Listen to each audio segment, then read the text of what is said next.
That's how you change power steering pump for Cadillac CTS 2009. The engine is the engine 3.6.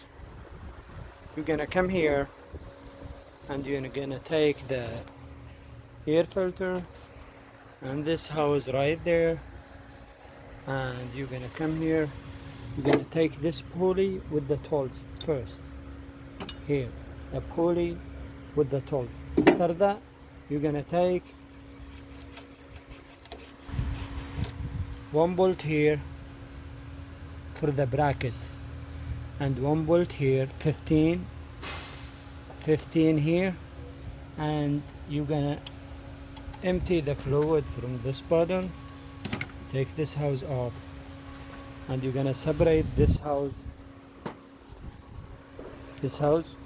for the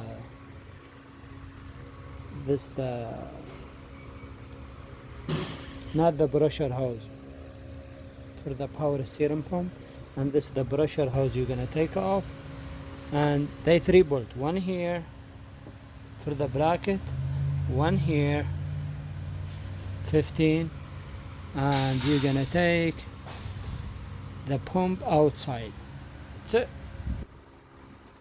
3 bolt, 15 millimeter.